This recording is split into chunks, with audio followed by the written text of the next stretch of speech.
Let's discuss Glock versus 1911 in 2023. And is the 1911 even anything that you want to look at or purchase? Now, I'm talking about the 1911, not the 2011. I think that's the 2011 double stack models that are out there, like the Staccatos and Springfield Prodigies and stuff like that. I think that's a totally different situation, and that would require its own video because it's the same gun, but it's a different gun. If you get what I'm saying. What I'm talking about is the standard single stack 1911 45 caliber versus the Glock 9mm. I have a MC operator from Springfield Armory with some bells and whistles on the right, and a Glock 17 Generation 4 FS with a few bells and whistles as well. So when you look at these two, I think the biggest thing to look at, these are both reliable. So I'm not really discussing reliability. These are both just equally reliable. This 1911 runs like a Cadillac, and this Glock, I guess, runs like a Toyota Corolla that will never die. So they're both reliable. What I'm talking about more is kind of bang for your buck, and size and weight versus firepower. So the 1911 here, with everything that I put into it, all the bells and whistles, the Eternals, there's gunsmithing involved, there's all this stuff. This isn't a stock Springfield MC operator at all. We're probably looking at about dang near $3,000, everything said and done. I would venture, probably about $3,000 to $3,500. And it's kind of funny when I think about that. I'm like, geez, I could have probably gotten me a Nighthawk custom or something with that amount of cash over the years. But in any case, that's what we're looking at. The Glock, I'm sitting at customized probably about $750, maybe $750, depending on where you're going at for the parts that I have for the Glock. So right there's a big difference as far as money. And I'd say the better value is going to be the Glock, just off of cost alone. As far as the size and weight is concerned, you can see that they're both very similar in size. The 1911 is going to weigh more, guaranteed. It's a heavy gun.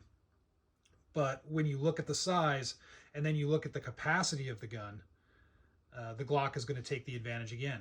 You have 11 rounds here, and that's 10 rounds in this extended mag, plus one in the pipe. And then you have here a 22 round magazine because it's extended. It's a 17 round magazine with a plus 5. So you got 22 rounds. I could have 23 rounds in the Glock of 9mm.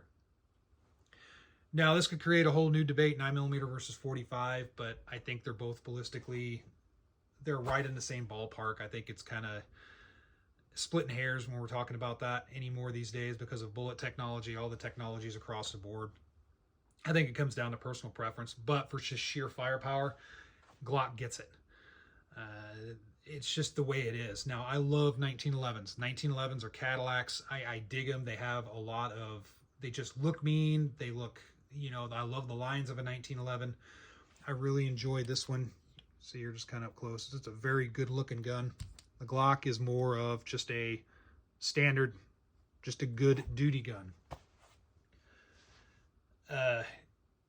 So there's a lot that a lot to be said about the 1911, but if I'm looking at practicality alone, I'm not going to go for the 1911. I'm going to go for the Glock, or any iteration of like a modern striker fired gun. As far as takedown and maintenance, the Glock's going to win again. It's a lot easier.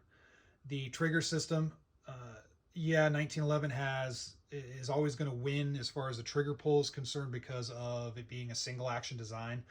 But I'd still choose even though the trigger pull is always going to be lighter with the 1911, I'm still going to choose the Glock because a Glock is very simple. Striker fired, you're going to get the same trigger pull. You don't have to worry about safeties, hammers, grip safeties, anything like that, thumb safeties, all that stuff.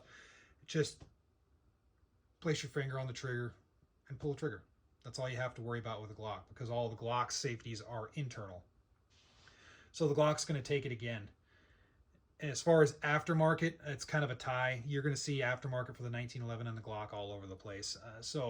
That's kind of a tie. Looks, if you want to go off sheer looks, the 1911 is going to win.